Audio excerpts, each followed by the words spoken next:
죽음은 이 세상에서 가장 강력한 힘입니다. 죽음이 제일 강력한 힘을 가지고 있는 것이죠. 아가서 8장 6절 말씀에 보면 중간 부분에 사랑은 죽음같이 강하고 질투는 스올같이, 다시 말하자면 지옥같이 잔인하며 라고 하는 표현이 있습니다. 사랑이 얼마나 강한가 라고 하는 사실을 설명할 때 그것은 마치 죽음처럼 강하다 라고 표현하고 있는데요, 사랑이 강하다고 하는 것을 설명하기 위해서 제일 센 것이 무엇일까, 제일 강한 것이 무엇일까 했을 때 죽음이 제일 강하기 때문에 사랑은 죽음같이 강한 것이라고 표현하고 있는 것이죠. 그만큼 죽음은 정말 강력한 것이라고 할 수가 있겠습니다. 우리나라 사람들이 흔히 하는 말 가운데 세월 앞에 장사가 없다고 하는 말이 있습니다. 아무리 천하를 호령하는 장사라고 할지라도 세월이 흐르면 약해질 수밖에 없고 그 세월 앞에 무릎을 꿇을 수밖에 없는 것이며, 결국 죽음 앞에서는 그 누구도 피해갈 수 없다고 하는 것을 의미하는 그런 의미의 말씀일 것입니다. 따라서 우리가 살아가는 가운데 죽음을 경험하게 된다면 모두가 절망할 수밖에 없고 슬퍼하고 두려워할 수밖에 없을 것입니다.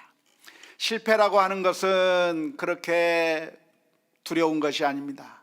실패라고 하는 것은 좀 아쉽기는 하지만 그래도 우리가 극복해낼 수 있는 것입니다. 왜냐하면 다시 시도할 수 있기 때문에 그런 것이죠. 인생을 살아가면서 수많은 실패가 있는데 그 실패들은 우리가 다시 시작하면 되는 것이고, 그 실패 또한 인생의 자산이기 때문에 그런 실패라고 하는 자산들이 모여서 성공을 하게 되어 있는 것이 인생인 것입니다. 성공한 사람들은 사실 실패가 없이 성공한 것이 아니라 그동안 수많은 실패를 거듭해 왔기 때문에, 실패는 성공의 어머니라고 하는 그런 말이 있듯이 그런 실패를 거듭하면서 성공할 수 있기 때문에 사실 실패한다고 하는 것 자체가 그렇게 두려운 것, 무서운 것은 아닐 것입니다. 하지만 죽음은 다릅니다. 죽음은 더 이상 다시 시작할 수도 없고 더 이상 어떤 소망도 가질 수 없는, 이 세상에서 더 이상 다시 무엇인가를 할 수 없는 것이 죽음이기 때문에 그렇습니다. 시편 146편 3절과 4절 말씀에 보면 귀인들을 의지하지 말며 도울 힘이 없는 인생도 의지하지 말지니 그의 호흡이 끊어지면 흙으로 돌아가서 그날에 그의 생각이 소멸하리로다 라고 말씀하고 있습니다.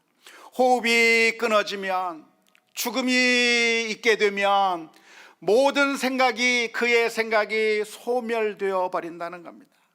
생각이 소멸된다고 하는 말이 무슨 말입니까? 계획이 중단된다는 것이죠. 꿈이 멈추어 버린다고 하는 것이죠. 그 어떤 야망도 수포로 돌아가 버릴 수밖에 없다고 하는 것입니다. 따라서 죽음 앞에서는 그 누구도 아무런 소망을 가질 수 없는 것이라고 하겠습니다. 적어도 이 세상에서는 어떻게 해볼 방법이 없는 것이 죽음이라고 할 수 있는 것이죠. 아무리 과학이 발달하지 않았던 시대에 살던 사람도 이러한 점은 너무나도 분명하게 확실하게 알았습니다. 지금으로부터 3000년 전의 시대는 아직 과학이 발달하지 않은 시대였습니다. 핸드폰이 있었겠습니까? 컴퓨터가 있었겠습니까? 자동차가 있었겠습니까? 아니면 생명공학이 발달했겠습니까? 그 당시에는 아무런 과학적인 발달이 되지 않은 시대였지만, 그래도 아무리 과학이 발달되지 않은 시대라고 할지라도 그 3000년 전에도 한 번 사람이 죽으면 다시 살아날 수 없다고 하는 것은 진리였습니다. 그래서 3000년 전의 사람, 예수님으로부터 약 1000년 전의 사람이 다윗이라고 하는 왕이 있었는데요. 다윗은 밧세바와 낳은 아들이 시름시름 앓으면서 죽으려고 하는 그런 위험한 순간에 이르게 되자 다윗은 하나님 앞에 엎드렸습니다. 하나님 앞에 무릎 꿇고 회개하면서 하나님 앞에 간구한 거죠. 하나님, 이 아이를 좀 살려주세요. 이 아이를 좀 낫게 해달라고 간절하게 기도하는데 다윗은 식음을 전폐하면서 하나님 앞에 메어 달리고 울고 하면서 이 아이를 좀 살려달라고 하나님 앞에 간절하게 기도했습니다. 하지만 그 아이가 죽어버렸어요. 죽었다고 하는 말을 신하들은 다윗에게 전달하기가 너무나도 힘들었습니다.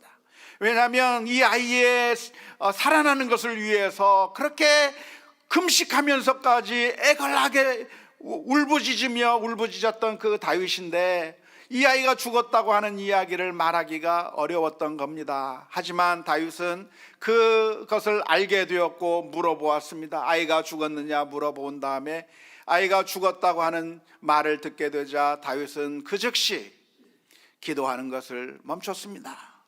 하나님 앞에 울부짖는 것을 멈추고 금식하는 것을 중단하고 이제는 일상으로 돌아가는 이상한 모습을 보여주었을 때 제자들이 물었습니다. 왕이시여 어찌 된 일입니까? 그때 했던 다윗의 말이 무엇이냐면, 나는 죽어서 그 아이에게 갈 수 있겠지만 죽은 그 아이가 내게 돌아올 수 있겠는가? 아무리 과학이 발달되지 않았던 시대의 사람이라고 할지라도 사람이 한번 죽으면 그러면 다시 살아날 수 없다고 하는 것은 누구나 다 이해할 수 있는 그런 진리요 상식이라고 할 수가 있겠습니다. 따라서 만일 우리 가운데 누군가가 죽었으나 다시 살아났다고 말하면 믿는 게 맞습니까? 일단 의심하고 보는 것이 맞을까요? 확실합니까? 그렇습니다. 그 누가 말하기를 나는 죽었었으나 죽어서 내가 천국도 보고 지옥도 보고 경험을 다 했으나 다시 살아났다라고 이야기하면 그냥 믿어야 됩니까? 일단 의심해 봐야 합니까? 의심해 보는 것이 맞아요. 의심해 보는 것이 옳은 겁니다. 제가 만일 어느 날 사라졌다가 며칠 뒤에 나타나서 내가 죽었었고 그리고 천국을 경험하고 지옥을 경험했다가 그 하나님의 은혜를 체험하고 다시 살아왔노라고 말하면 제가 말하면 믿어야 됩니까? 안 믿어야 됩니까? 예? 믿어야 돼요? 안 믿어야 돼요? 그래요? 일단은 의심하는 것이 맞습니다. 예수님께서 십자가에 처참하게 못 박혀 죽으실 때 제자들은 예수님에 대한 소망을 잃어버릴 수밖에 없었고 그리고 뿔뿔이 흩어질 수밖에 없었는데요, 그것은 그들이 믿음이 없어서라기보다는 그것은 어쩌면 당연한 반응이라고 할 수가 있겠습니다. 죽었으니까요. 죽은 사람에게서 무슨 소망을 찾을 수가 있겠습니까? 심지어 부활하신 예수님께서 제자들 가운데 나타나 그들을 만나 주셔서 살아났다고 하는 사실을 보여주셨지만, 그래서 그것을 보게 된 10명의 제자들이 너무나도 기뻐서 그래서 그 가운데 있지 않았던 도마에게 우리가 예수님을 만났다, 부활하신 예수님을 보았다고 이야기했을 때 도마는 믿지 못하면서 이런 이야기를 했습니다. 나는 도무지 믿을 수가 없다. 내 손으로 그 부활하신 주님의 옆구리에 내 손을 넣어보고 내 손가락으로 예수님의 그 손에 못자국에 넣어보지 않고는 내가 믿지 못하겠다고 말을 했는데, 그것은 도마가 믿음이 없었던 사람이었기 때문이 아니라 그건 당연한 반응인 거예요. 믿을 수 없는 것이 당연한 것이지 믿는 게 이상한 것이지 사실은 믿지 않는 것이 정상이라고 말할 수가 있는 것입니다. 그런데 놀랍게도 예수님께서 부활하셨다고 제자들은 선포하고 다니기 시작했습니다. 2000년 전에 한때 절망했던 사람들이 예수님께서 부활하셨다고 하는 그 사실을 믿었고, 그리고 그것을 증거하고 다녔으며, 그 이야기를 전해 듣고 전해 들은 우리가 예수님께서 부활하셨다고 하는 사실을 믿고 신앙생활을 하고 있는 줄로 믿습니다. 왜 우리는 가능하지 않은, 불가능한 이 이야기를 믿어야 하는 것일까요? 그렇게 믿을 만한 어떤 근거가 있는 것일까요? 어떻게 2000년 전에 일어난 것에 대해서 우리가 그날 예수님께서 부활하셨다는 것을 우리가 보지도 않았는데, 우리가 경험해 보지도 않은 그 예수님을 어떻게 부활하셨다고 믿을 수가 있는 것일까요? 그럴 만한 근거가 있는 것일까요? 수많은 사람들이 질문을 던지는데, 우리는 다음과 같은 몇 가지 사실에 의해서 예수님께서 부활하셨다고 하는 사실을 믿음으로 받아들일 수 있을 것이라고 믿습니다. 첫 번째는 예수님께서 부활하셨다고 하는 이야기를 기록한 성경 말씀이 예수님께서 부활하신 그 사건에서부터 얼마 되지 않은 시간 내에 기록되었다고 하는 것입니다. 성경은 예수님께서 부활하셨다고 하는 것을 증언하고 있는데요, 이 성경이 언제 쓰여졌는가? 예수님께서 십자가에 못 박혀 죽으신 것으로 추정되는 AD 30년경에, 그때로부터 얼마 지나지 않아서 아직 이것이 진실이다 거짓이다 이것을 증언해 줄 수 있는 수많은 사람들이 아직도 생생하게 증인들이 살아있는 그 상황 가운데서 성경 말씀이 기록되었다고 하는 사실입니다. 다른 종교의 경전은 그런가 하면 그렇지 않아요. 종종 다른 사람들이 우리를 향해서 비난하기를, 왜 당신들은 기독교만 옳다고 하느냐, 왜 다른 종교에 대해서는 잘못됐다고 하고 다른 종교의 기적에 대해서는 부인하면서 왜 기독교의 기적은, 성경의 기적은 왜 믿느냐 질문을 던지는 사람이 있는데요, 이 도표를 보면 어느 정도 이해하실 것 같습니다. 조로아스터교라고 하는 종교가 있는데요, 그 조로아스터라고 하는 사람은 BC 1000년에 활동했던 사람이라고 합니다. 그런데 그 조로아스터교의 경전이 쓰여진 것은 AD 3세기로서 1300년 전의 이야기를 쓴 거예요. 1300년 전에 무슨 일이 일어났다고 쓴 그 경전을 우리가 믿을 만하다고 이야기할 수 있겠습니까? 불가능한 것이죠. 석가모니는 어떤 사람인가? BC 600년경에 활동하던 사람이었습니다. 주전 600년경에 활동한 사람인데, 그에 대한 기록이 불경에 기록되어 있는데, 그 불경은 언제 쓰여졌는가? AD 1세기에 쓰여진 책입니다. 다시 말하자면 약 700년 전에 석가모니라고 하는 사람이 있는데, 걸어 나와서 천상천하 유아 독존을 말했다고 하는 이야기를 700년 뒤에 기록했다는 거예요. 700년 전에 이런 일도 있었고 저런 기적이 있었고 이런 놀라운 일들이 있었다라고 써놓은 것을 과연 신뢰할 수 있겠는가, 그런 의미인 것입니다.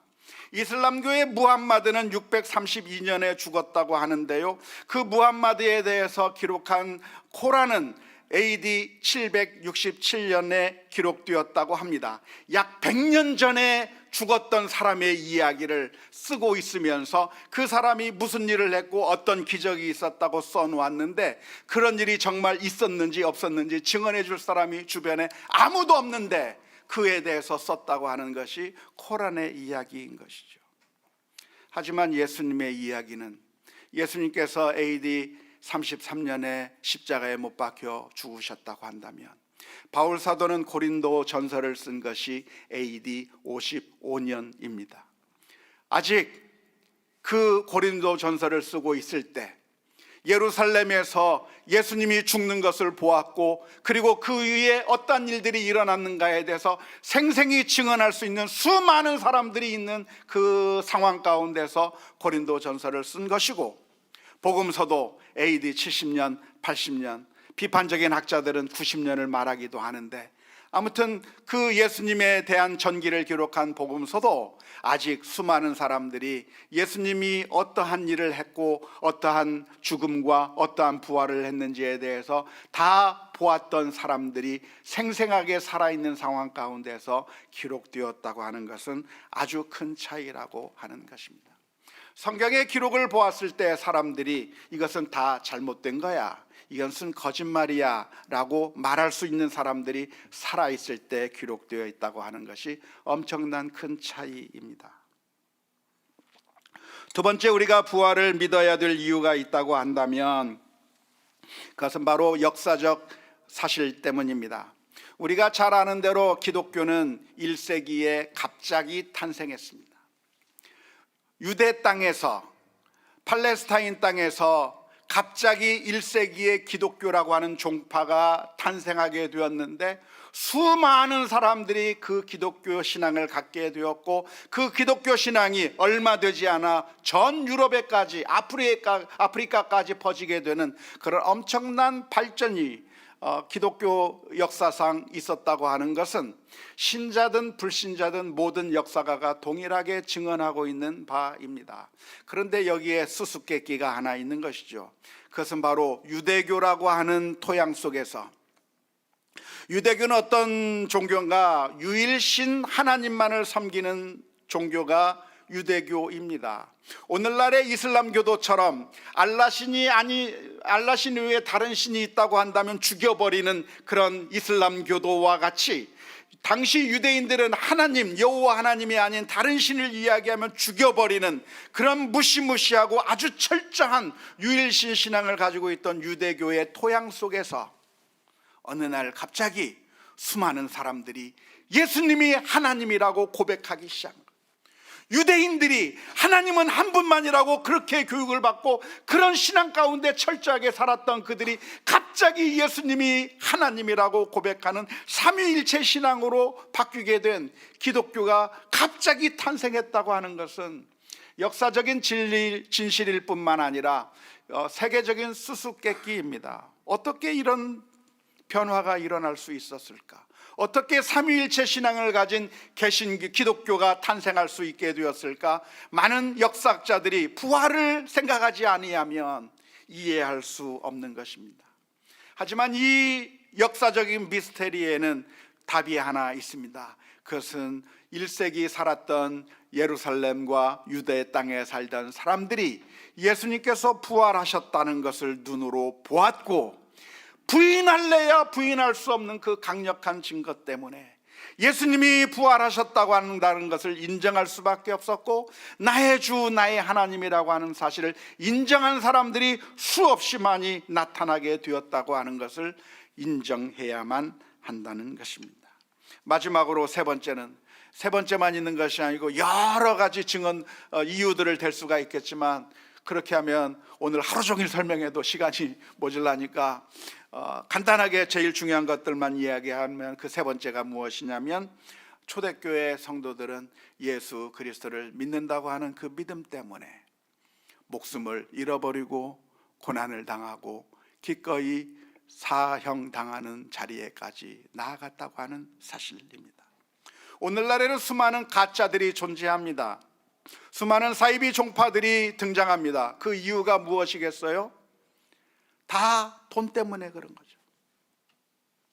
다 떨어지고 뭔가 얻는 것이 있기 때문에 가짜들이 나타나는 겁니다. 가짜 목사가 나타나는 것이고 가짜 신앙인들이 나타나는 겁니다. 왜? 그걸 통해서 이익을 얻을 수 있다고 생각하기 때문에 가짜들이 만들어지는 겁니다. 하지만 1세기 제자들은, 예수님을 따랐던 사람들은 어떤 사람들이었는가?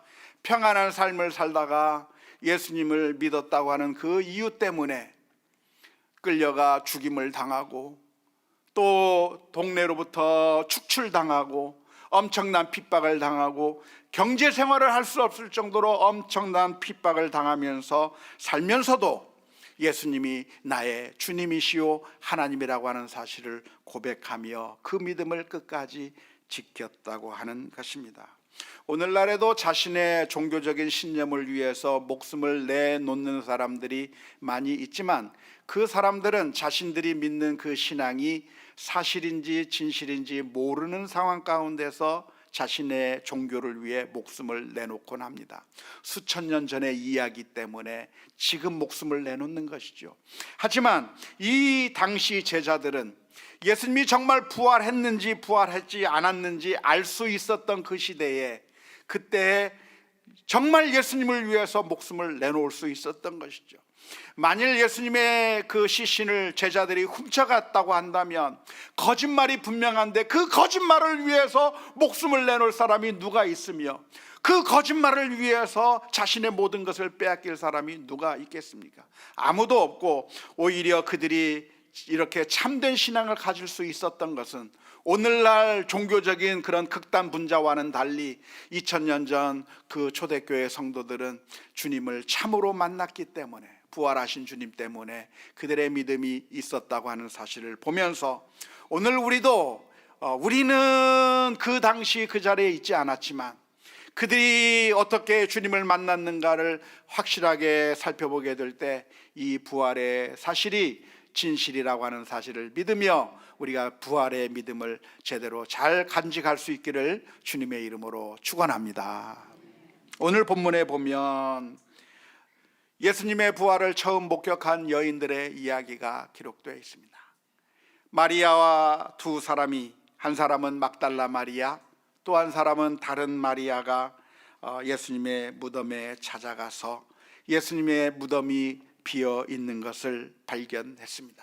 그리고 그들은 천사로부터 이런 이야기를 들었습니다. 마태복음 28장 5절에서부터 7절 말씀에 천사가 여자들에게 말하여 이르되 너희는 무서워하지 말라. 십자가에 못 박힌 신 예수를 너희가 찾는 줄을 내가 아노라. 그가 여기 계시지 않고 그가 말씀하시던 대로 살아나셨느니라. 와서 그가 누우셨던 곳을 보라. 또 빨리 가서 그의 제자들에게 이르되 그가 죽은 자 가운데서 살아나셨고 너희보다 먼저 갈릴리로 가시나니 거기서 너희가 배우리라 하라. 보라, 내가 너희에게 일렀느니라. 천사들의 이야기를 듣게 되었고, 이 여성들이 돌아가서 예수님께서 부활하셨다고 하는 사실을 전파하기 시작했고, 다른 제자들도 이 여인들의 말을 듣고 나가서 예수님께서 부활하신 것을 확인하고 믿음을 갖게 된 것입니다. 그런데 오늘 이 마태복음의 말씀을 가만히 보면 참으로 흥미로운 점이 하나 있습니다. 그것은 무엇이냐면 예수님의 부활을 처음 목격한 사람들로 마리아들을 기록하고 있다고 하는 것입니다. 여성들을 기록하고 있다고 하는 것이죠. 오늘날과는 달리 이 당시 유대 사회에서는 여성들의 증거 능력을 인정하지 않던 시대였습니다. 미개한 사회였던 것이죠. 그래서 어느 재판을 할 때 증인 2명이 필요한데 남성 어른 증인 2명이 나와서 똑같은 증언을 해줘야 그 재판에서 증거로 채택이 되는 겁니다. 그런데 여성은 그렇게 증언할 자격조차도 되지 않았던 시대가 이 당시의 시대였어요. 그러니까 누군가 만일 예수님의 부활을 조작해서 쓰려고 했다고 한다면 여성들의 이름을 여기에 적어 놓기보다는 누구의 이름을 적어 놓은 것이 훨씬 더 유리했을까요? 남자들의 이름을 적어 놓는 것이 훨씬 더 유리했을 겁니다. 하지만 마태복음의 기자는 이 여인들이 본 것을 그대로 기록하고 있는데, 왜냐하면 그것이 사실이기 때문에 그래요. 유대인들이 그까지 여자들의 증언은 쓸모없어라고 그들이 내팽개친다고 할지라도 그것이 진짜였기 때문에, 그것이 그들이 보았던 것이고 그들이 경험했던 것이기 때문에 그대로 적어 놓았다고 하는 것이죠. 이 마리아들은 전혀 예상치 못한 일을 경험하고 너무나도 큰 기쁨 가운데 놓이게 되었습니다.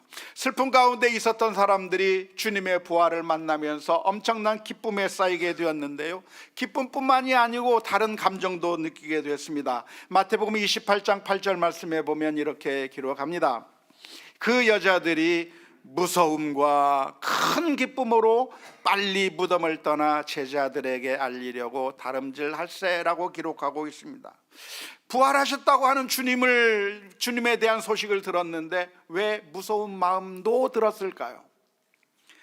그것은 성경은 왜 그런 마음이 들었는지에 대해서 기록하고 있지는 않지만 제가 추측하기로는 그것은 하나님의 그 엄청난 능력을 체험하게 되었을 때 우리들이 느끼게 되는 그런 감정이 아닐까 싶습니다. 그 옛날 이사야 선지자가 하나님의 어전회의를 환상 가운데 바라보게 될 때 화로다 나여 죽게 되었도다 그렇게 고백할 수밖에 없었던 것처럼 베드로가 주님을 만나게 되는 그 순간에 주여 나를 떠나소서 나는 죄인으로소이다 고백할 수밖에 없었던 것처럼 베드로의 설교를 들었던 수많은 사람들이 형제들아 그럼 우리가 어찌할꼬라고 고백할 수밖에 없었던 것처럼 하나님의 역사하심을 바라보면서 하나님의 그 능력을 체험하게 될 때 그들의 마음 가운데 무서운 마음이 들었을 겁니다. 하지만 그 무서운 마음뿐만 아니라 큰 기쁨의 마음도 있었는데요, 불과 지난 어젯밤만 해도, 불과 그저께만 해도 예수님께서 돌아가신 것으로 인해서 절망하고 슬퍼하고 있었던 사람들이 예수님께서 부활하신 그 사실을 알게 되자 큰 기쁨 가운데 있었다고 한 것인데, 원하기는 저와 여러분들도 우리는 2000년 뒤에 살아가고 있지만 주님의 부활을 마음속에 생각하면서 우리들의 마음 가운데도 큰 기쁨이 넘쳐날 수 있기를 주님의 이름으로 축원합니다. 아무리 좋은 것도 우리가 눈을 감아버리고 인정하지 않으면 그것이 우리의 것이 될 수가 없습니다. 그 당시 부활의 모습들을 본 사람들이 이 마리아들만 본 것이 아니라 사실은 무덤을 지키고 있던 군인들도 알았어요. 그리고 대제사장들은 몰랐는가? 대제사장들도 알았어요. 훔쳐간 것이 아니라 신비한 일이 일어났고 놀라운 능력이 일어났다고 하는 것을 알았지만, 그러나 그들은 계속해서 마음에서 거부해버린 겁니다. 증거가 없어서 거부한 것이 아니라 믿지 않으려고 작정했기 때문에 그 어떤 증거를 드리더라도 그 마음을 닫아버려서 그 부활의 능력이 그들의 삶 가운데 오지 못하게 된 것이죠. 사랑하는 성도 여러분, 오늘 원하기는 저와 여러분이 매일매일의 삶 가운데서 부활하신 그 주님을 바라보며 새로운 힘과 소망을 얻을 수 있기를 주님의 이름으로 축원합니다. 단순히 그렇게 부활주일에만 생각하는 믿음이 아니라 우리의 모든 삶 가운데서 그렇게 봐야 되는 것이죠. 언제? 슬픈 일이 있을 때, 고통스러운 일이 있을 때, 무엇인가 막힐 때, 그 어떤 것도 하나님의 사랑에서 우리를 끊을 게 없고, 심지어 가장 강력하다고 하는 죽음마저도 예수님의 부활 앞에서 무용지물이 되어버리고 주님께서 부활하셔서 그 놀라운 은혜의 역사를 베풀어 주셨던 그 하나님을 바라볼 수 있다고 한다면, 오늘 저와 여러분들이 그 부활의 믿음을 가지고 날마다 승리해 나갈 수 있을 줄로 믿습니다. 단순히 부활 예배 드릴 때만이 아니라, 부활절 때만이 아니라 우리들의 삶의 모든 순간순간마다 그렇지 하나님께서 살아계시고 지금도 역사하시고 우리 주님을 부활시키셔서 우리를 구원해 주신 그 주님을 바라보면서 믿음의 능력으로 살아가는 우리 모두가 다 될 수 있기를 주님의 이름으로 축원합니다.